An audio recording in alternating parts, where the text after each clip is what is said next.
संतों के बाग में लगे सत्संग की फुलवारी है। बंदनी संत समाज आज हमारी बारी है, आज हमारी बारी है। सद्गुरु कबीर ने कहा है, भंवर उड़े बग बैठे आई, रह न गई दिवसों चली जाई। हल हल कांपे बाला जीव, ना जाने का करिहें पीऊ। कांचे बासन टिके न पानी, उड़ गए हंस काया कुमिलानी। काग उड़ावत भुजा पिरानी, कहा ही कबीर यह कथा सिरानी। कथा तो पूरी हो गई भाई, और क्या बाकी रह गई? कथा तो हो गई। कथा थोड़े में होती है, लेकिन व्यथा पूरी जिंदगी भर की होती है। बहुत से संत महात्मा आजकल देखते हैं न टीवी में, चैनल के माध्यम से, कितनी बढ़िया कथा कहते हैं और ऐसी ऐसी कथा कहते हैं, लेकिन उन कथा को सुनते सुनते आदमी की व्यथा कितनी दूर होती है, खत्म होती है। वाक विलास होता है उसमें। तो सद्गुरु कहते हैं, भंवर उड़े बग बैठे आई। आज कौन सा दिन है? बुधवार। क्या बढ़िया ना, आज का दिन कितना बढ़िया है, बुधवार। जिंदगी में दो ही तो रास्ते हैं, एक संसार की ओर और दूसरा संन्यास की ओर। ठीक ऐसे ही ये बुधवार कहता है, दो रास्ते हैं, या तो बुद्ध बनो या तो बुद्धू बनो। निर्णय आपके हाथ में, चुनना आपको है। और जो बुद्ध बनता है उसी के लिए कहा गया बुद्धम शरणम गच्छामि। हमें बुद्धू नहीं बनना है, बुद्ध बनना है। सद्गुरु इस पद में हमें संकेत करते हैं कि भंवर उड़े बग बैठे आई। कितना बढ़िया उदाहरण, सुंदर, कि भंवरा उड़ गया और बगुला आके बैठ गया। अब भंवरा कैसे उड़ गया, क्यों उड़ गया, इसको हम इस ढंग से समझें। भंवरा तभी तक मंडराता है जब तक उसमें फूल में रस रहता है। मुरझाया हुआ, कुम्भलाया हुआ फूल में कभी भंवरा मंडराएगा नहीं, बैठेगा नहीं, उसमें उससे रस लेना नहीं लेगा वो। जब भी भंवरा मंडराता है, फूलों के इर्द घूमता है, जब वो फूल खिला होता है, उसमें रस होता है, और कुम्भलाया हुआ, मुरझाया हुआ फूल में कभी भंवरा मंडराता नहीं है, उसके पास जाता नहीं है। इसका मतलब जो जवानी है ना, या जो भोगोन्मत्त आदमी होता है, वो क्या करता है, उन भोगों में रस लेना चाहता है ना। जब तक जवानी होती है, मूर्छा अवस्था होती है, तब तक भोगों में वो रस लेना चाहता है। लेकिन कब तक? एक दिन तो शिथिलता आती ही आती है ना। सब दिन होत न एक समाना, न भूतो न भविष्यति, इसे कोई रोक नहीं पाया है। इस संसार का नियम है परिवर्तन। संसरति इति संसारा इसीलिए कहा गया है, जो सरकता जाए सरकता जाए। तो वो जवानी कब तक स्थिर रहने वाली है, वो लावण्यता कब तक स्थिर रहने वाली है, वो सुंदरता कब तक स्थिर रहने वाली है, छीन हो जाती है। तो चिकना सुंदर लगने वाला शरीर भी एकदम बदसूरत हो जाता है।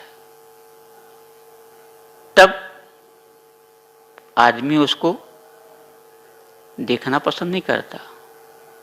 किसी लेखक ने लिखा है कि जब आदमी की स्थिति परिस्थिति अच्छी होती है, देखिए कितना बढ़िया वो कहते हैं, जब आदमी की स्थिति परिस्थिति अच्छी होती है, सब तरह से अनुकूलता होती है, धन धान्य से भी, शरीर से भी बढ़िया सुंदर, तब लोग क्या कहते हैं, हाउ आर यू, क्या कहते हैं, हाउ आर यू, यानी आप कैसे हैं। लेकिन जैसे ही स्थिति परिस्थिति बदलती है, पद खत्म होता है, संपन्नता खत्म होती है, गरीबी आ जाती है, तो वही आदमी जो कहता था हाउ आर यू, अब क्या कहता है, उसका टोन बदल गया, उसकी आवाज बदल गई। क्या कहता है, हु आर यू, कहते हैं हु आर यू, यानी तुम कौन हो भाई, तुमको पहचानता भी नहीं।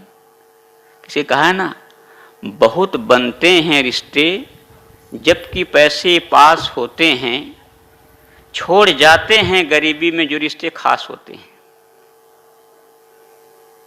जब सब कुछ अनुकूल होता है तो जो जिसे हम जानते भी नहीं, वो भी कहते हैं यार मैंने आपको कहीं देखा है, आप, हाँ हाँ आप वो है ना, इधर उधर से घुमा फिरा करके कहते हैं पहचानता हूं मैं आपको। वो कहानी तो याद होगी आप लोगों को। एक बार ऐसे ही एक सज्जन सूटेड बूटेड, बढ़िया संभ्रांत, पढ़ा लिखा, अप टू डेट, गया तीर्थ भ्रमण करने के लिए, घूमने के लिए।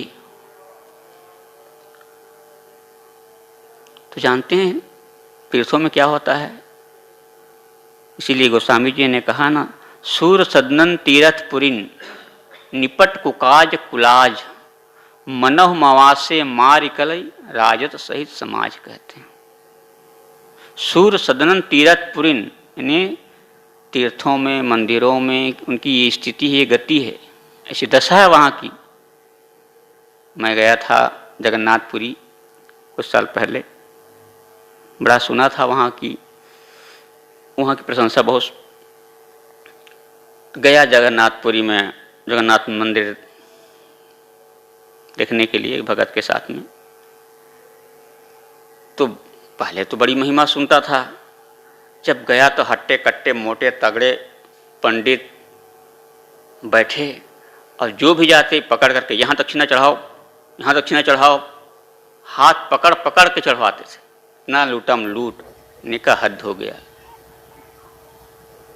यहाँ तक के लोग, यहाँ ही प्रयाग की दशा देखिए ना, जाते हैं तो लोग आते हैं कितनी भावना लेकर के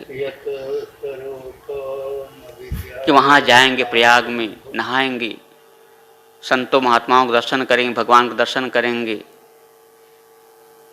अब जब यहाँ से जाते हैं जेब खाली करके जाते हैं।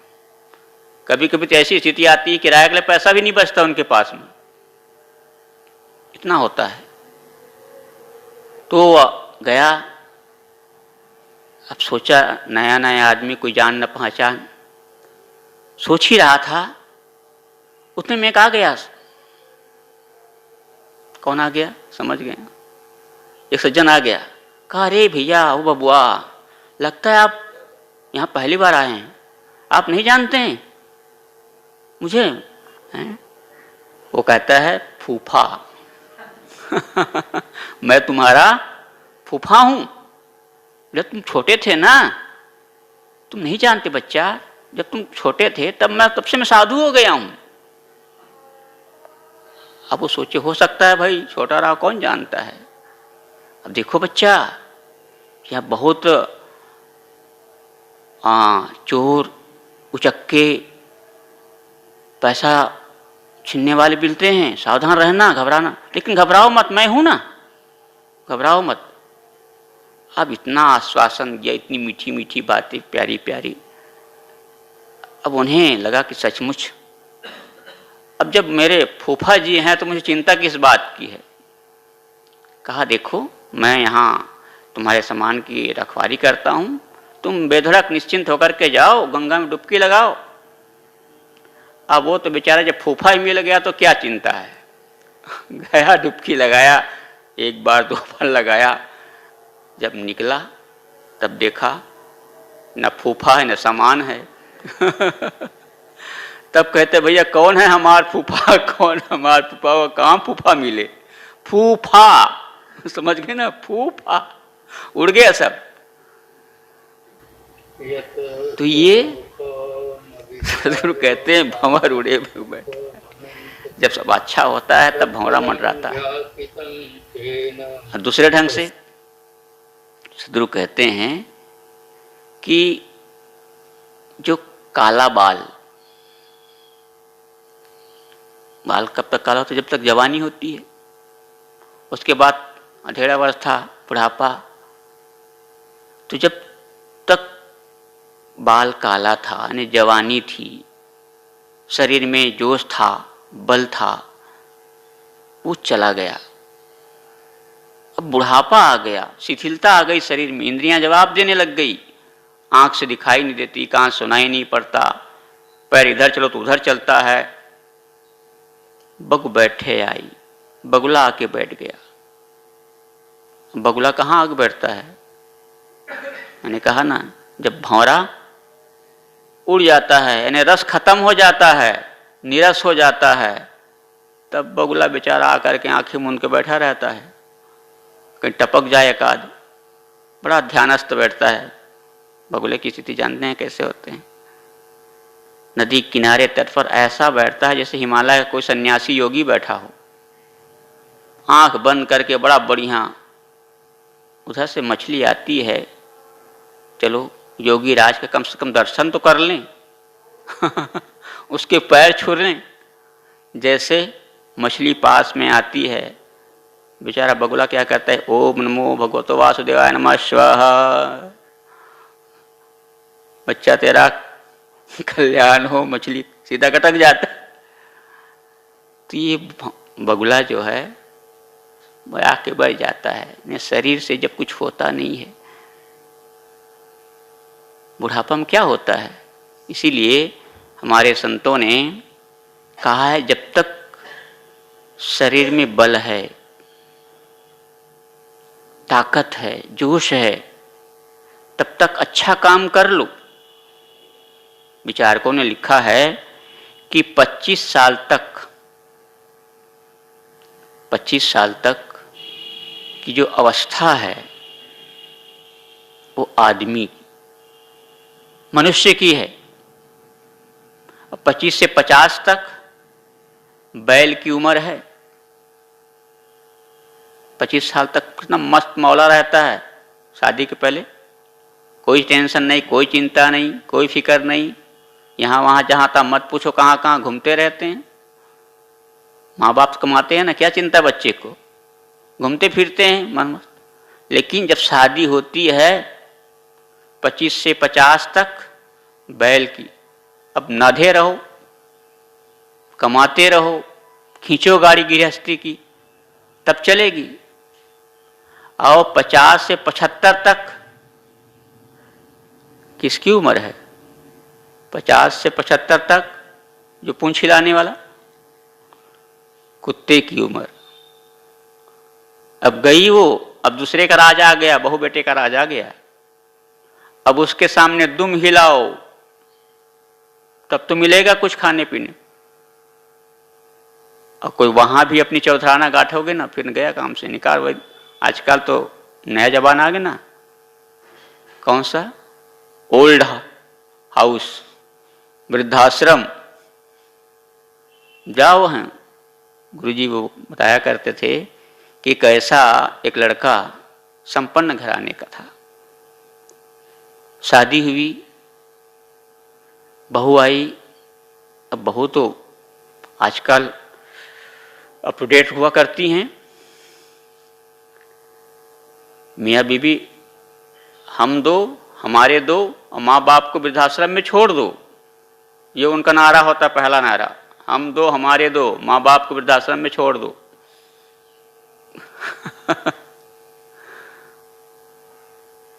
अब तो लड़के ने क्या किया, एक बढ़िया सा एल्बम लाया और कहा, पिताजी देखिए ये दुनिया का नामी वृद्धाश्रमों का एल्बम है, आप जहां चाहें जो पसंद करें मैं वहां आपको शिफ्ट कर दूंगा, कोई टेंशन नहीं, कोई चिंता नहीं, सारी सुविधा सारी फैसिलिटी होगी वहां। क्या माँ बाप अपने बच्चों से यही उम्मीद रखते हैं, यही आशा रखते हैं? जिसके लिए खून पसीना एक करके उसने सारी कमाई किया और वृद्धाश्रम में उसको अलग कर दे? तो सदगुरु कहते हैं, भंवर उड़े बग बैठे आई, वो दिन आने वाला है, जवानी खत्म हो जाएगी, काले बाल सफेद हो जाएंगे और बुढ़ापा है वो बगुला वाला।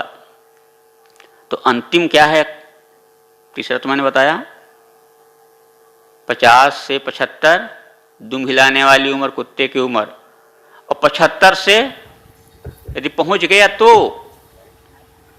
आजकल तो कम हो गया है ना, 70-80 तक तो लस्सी पी जाते हैं लोग, 70-80 में लस्सी पी जाते हैं, आगे जाता ही नहीं। कहीं पहुंच गया 75 से आगे तो क्या है, कौन से है वो जो टुकुर टुकुर देखते रहते हैं, छत्तीसगढ़ी में कहते हैं टुकुर टुकुर देखना।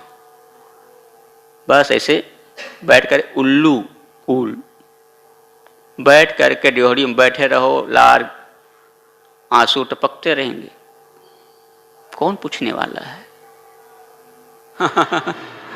कि ये कथा सिरा गई। बोलिए सद्गुरु देव की जय।